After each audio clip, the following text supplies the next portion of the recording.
This video is sponsored by Dashlane. Download Dashlane for free so you never lose another password at the link in the episode description. I had fun with Captain Marvel. Ben Mendelsohn was delightful, Fury's backstory was fun, and everyone that knows me knows that I'm a huge cat person, so Captain Marvel being the first Marvel movie to prominently feature a cat was a huge plus. All in all, Captain Marvel got the job done. But as many people have pointed out, it wasn't without its issues. And in this instance, I'm not even saying that I want to make one small change to address some of those issues. No, in this instance, I'm saying that Captain Marvel seemed to be doing something and then didn't. The movie is about to make a choice and then at the last minute pulls back. They made the change and I did not care for it. And I believe that if Captain Marvel had followed through and executed this moment the way it was being set up, it could have helped to define Fury and Carol's character arcs as well as just added something important to the universe. So here's the moment I'm talking about, obviously spoilers. We're in the middle of the third act. The Skrull refugees have been discovered and captured by the Kree soldiers, but it is revealed that Talos, the leader of the Skrulls, has managed to sim one of the Kree soldiers, and he has a plan to free the Skrulls along with Fury and Rambo, like in Havana. Love that line. Then Talos tells his wife to cover their daughter's eyes since Talos is about to kill the Kree soldiers, and Talos doesn't want his daughter to see him as a killer. Talos turns his gun towards the other Kree soldiers and shoots them, giving the Skrull refugees the time to run to the Proto-Quinjet. And as they're running, we see that Talos' daughter gets a look at her father as he's killing the Kree. The Skrulls make it to the Quinjet, but then, just as the door is closing, Talos is shot. Talos shakes off the shot, saying that he's fine, and that's the last we see of Talos until he is having dinner with the rest of the crew at the Rambo house. And he seems fine. The shot didn't really affect him. It's strange, right? Why bother shooting Talos if it isn't going to have any impact on the film? Talos doesn't die. He isn't stopped from doing anything important. The movie works exactly the same way if the Kree shoot near Talos but miss. Like either of these two scenes from A New Hope, the blaster fire isn't dangerous. It just exists to raise the stakes and force our heroes to retreat. And I wouldn't even say that Captain Marvel's trying to subvert our expectations with Talos' near death, because the movie doesn't do anything with it. Fury doesn't save Talos, it isn't used to teach some lesson, it doesn't get played off as a joke, it just gets dropped. And it feels like it should have an effect. A main character was shot in the upper body. According to movie shorthand, this shot isn't the shake it off kind of shot, rather it is the mortal wound that may not kill the character immediately but will soon kind of shot. Talos even shakes it off the way a brave leader traditionally would in a war movie right before he sacrifices himself. And before you guys nitpick, not unlike my podcast, Mostly Nitpicking, plug forthcoming, before you guys nitpick it and say that Skrull physiology is clearly not the same as human physiology, and sometimes in the comics they do things like shift their organs to avoid being killed. Minutes ago in this movie, we saw a Skrull being seriously injured by a nearly identical shot from Yanrog. So as far as we know, getting shot in the upper body is about as dangerous to a Skrull as it is to a person. And honestly, truly, I believe in an early version of this script, Talos dies. And I think I get why they changed it. Like I said earlier, I think Mendo did a great job. Talos was a fun character, and it's easy to imagine a situation where producers got an early look at the movie and they decided that they wanted to keep Talos alive for a sequel. So then that raises the question, how does the movie change if Talos dies? Besides the obvious, he dies. What other lasting effects does that death have? Well, I have three. First, it provides a satisfying end to Fury's story. When we first meet Fury in Captain Marvel, he is on his last legs, ready to hang it all up. Even though that line isn't in the movie, during their sit down at the bar, Fury explains to Carol that he's taken a desk job and pretty much left the spy game behind him. And over the course of the movie, Fury is thrown back into action and teams up with Carol to stop an alien invasion. Also, not to nitpick, not unlike my podcast, Mostly Nitpicking, please subscribe, I don't mind that Fury got his eye scratched out by Goose. That's fine, in theory. The execution of that scene is terrible. Nick Fury has an alien he just saw eat several people, and he is holding it inches from his face as it is hissing at him. I get that he's new at this whole alien thing, but Fury isn't an idiot. Like, he should be smart enough to know to put down a hissing cat, even if it's just a cat and not also an alien tentacle monster. The question shouldn't be, how does Fury lose his eye? The question we should really be asking is, how did Fury make it this long with two eyes if he's this dumb? Anyway, even though Carol ended up spending the most time with Fury, I actually found Fury and Talos' relationship to be the most interesting in the film, since they're both similar characters at different stages of their lives. Both are spies who have spent their lives fighting in complicated wars, Talos in the Kree-Skrull War and Fury in the Cold War. And while Fury has up until now taken a back seat, Talos is a much more active participant in his war. He is on the front lines doing everything he can to protect the people he cares about. You're probably familiar with a screenwriting trope called the fatal family photo. In a war movie, a side character talks about how he has a wife back home and he can't wait to finish this one last mission and get back to her, and then that guy dies. And the trope is used for a lot of things. It can teach us a lesson, it can raise the stakes, and this is what I want to use it for, it can motivate another character. Fury can watch Talos sacrifice himself to protect the people he cares about, and that can reignite Fury's passion for protecting people. Talos is an inspiration to Fury. And after Fury saves the world, Fury follows Talos' example and takes a much more active role in S.H.I.E.L.D. and creates the Protector Initiative. Talos' sacrifice can serve as the penultimate step in Fury's journey. Number 2, it defines Carol's motivation. At the end of Captain Marvel, Carol makes the decision to leave Earth and help the Skrulls resettle. I found that move a little forced. Like, Carol might as well have said, "Alright, goodbye everybody, I'll be back in 25 years or however long I need to be in space for my absence in the rest of these movies to make sense. By the way, if Ronan goes on a crusade or something in the future, I'm going to ignore that too. Make sure never to mention me, especially you on your show, Coulson." Based on the state of things at the end of Captain Marvel, Carol's departure doesn't seem particularly necessary. The Skrulls, led by Talos, have a ship and an engine capable of light speed travel, while the Kree have been defeated by Carol and are going to leave Earth and the Skrulls alone. I'm sure if Carol volunteered to protect the Skrulls, they wouldn't turn Carol down, but I'm not convinced they need her. On the other hand, Fury and Earth are shown to be completely unprepared for an alien invasion, and Carol has some memories from her life on Earth, but much of it remains a mystery. And I understand why Carol would leave Earth to help the Skrulls, but I also kind of feel like it would make more sense for Carol to stay on Earth, learn about her past, and work with Fury to defend Earth in the future. But if Talos is killed during the escape from Mar-Vell's base, it would set up an interesting choice for Carol. Let's say that when Carol meets back up with Maria for the first time, she's a little hesitant to help Talos find Mar-Vell's base. Not only does she still not completely trust the Skrulls, Carol just got home. She wants to be able to spend some time on Earth learning about her past and figuring out who she was, maybe finding some members of her family or other people that knew her. But Monica convinces Carol and Maria to help Talos, and they both go with Fury and Talos to Mar-Vell's base. They get to the base and things play out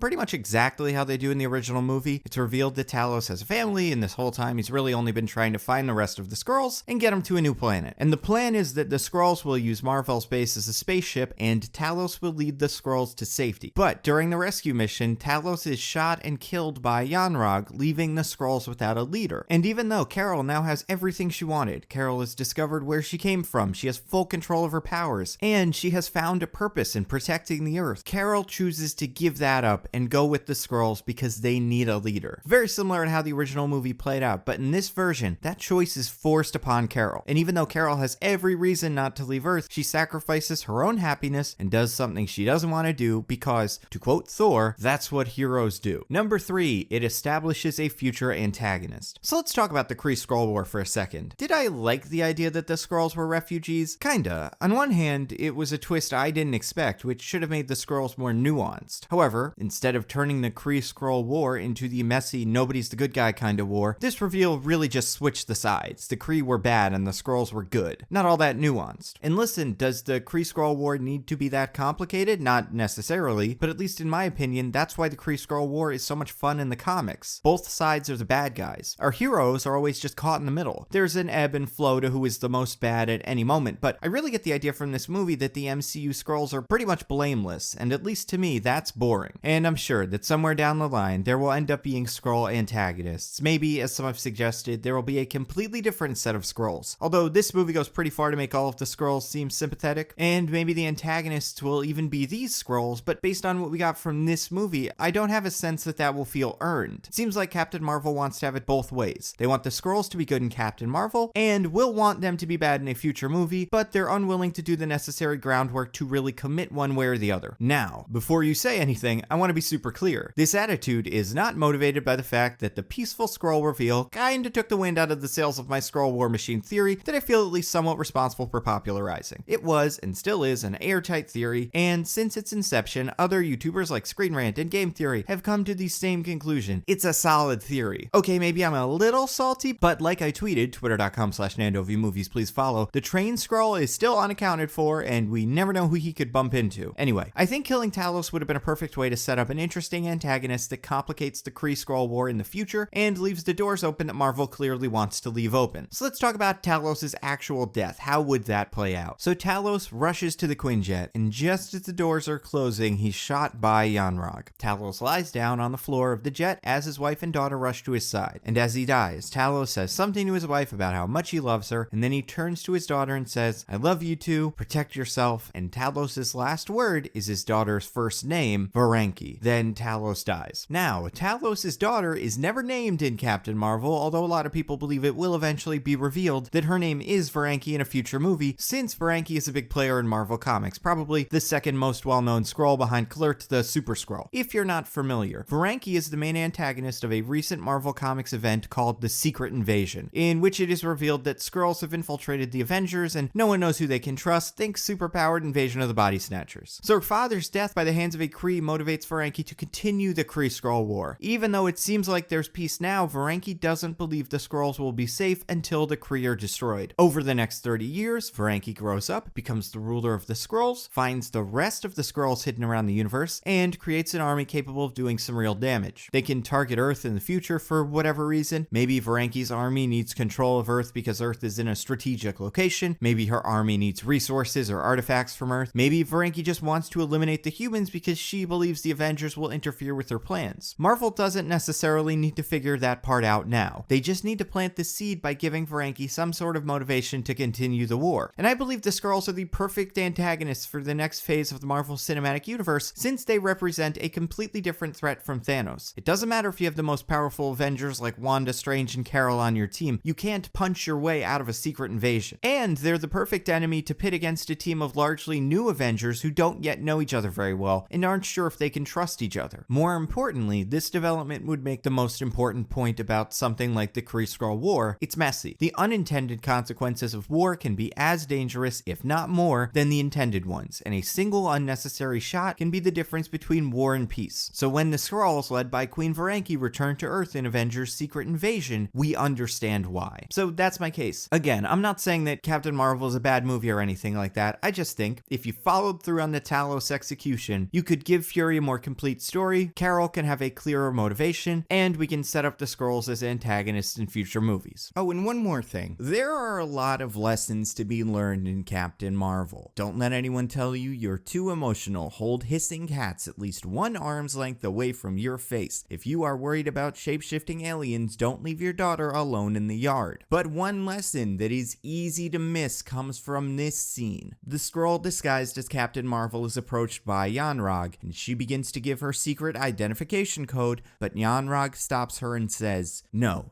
codes. That system is fallible, as we've learned. That's a terrific point, Yanrog. Passwords as a method for protecting your identity online are imperfect. Most people either have a bunch of super secure passwords that they can't remember, or they have the same easy to remember password that they use for every account, which is not a great idea. Luckily, whether you're the leader of the Kree Star Force trying to determine which members of your team are shape-shifting aliens, or just a normal person trying to keep their identity safe online, there is an easy way to protect yourself using this video's sponsor, Dashlane. Dashlane stores all your passwords in one place and autofills them so you get a secure password and don't need to remember 15 different strings of 20 random characters. Dashlane also has a password generator that creates super secure passwords. And you can try Dashlane now. It's totally free at the link in the episode description, dashlane.com/Nando. If you want extra features like syncing passwords and login details between devices that includes Android, iOS, Windows, and Mac, and access to Dashlane's full-featured multi-country VPN so that you can protect your identity online, you can upgrade now for 10% off by using the code NANDO at checkout. It is that simple. Never lose another password again with Dashlane.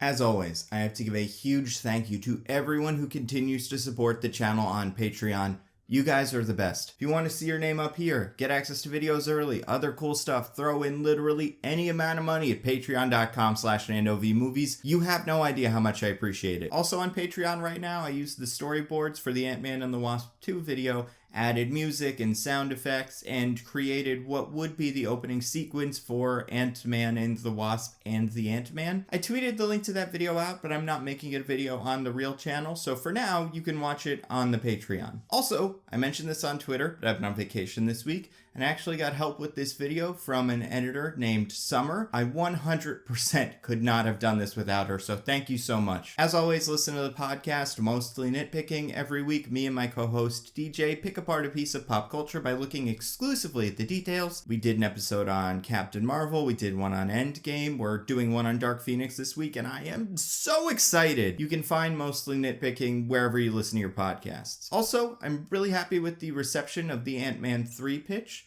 And I could not believe that between when I put that video out and now, which is like 2 weeks, Paul Rudd came out and said they may not even make an Ant-Man 3 and there needs to be some sort of giant fan campaign to set that up. So I've seen a bunch of you guys have tweeted out the hashtag that I suggested, hashtag Nando4Antman. Thank you guys for being so supportive. Finally, follow me on Twitter, twitter.com/NandoViewMovies. It's where I post updates on videos and podcasts. And it's where I put my tweet review of Dark Phoenix after I saw it, which, again, so excited to talk about on Mostly Nitpicking. You guys have no idea. But yeah, that's all I got. I'll see you next time.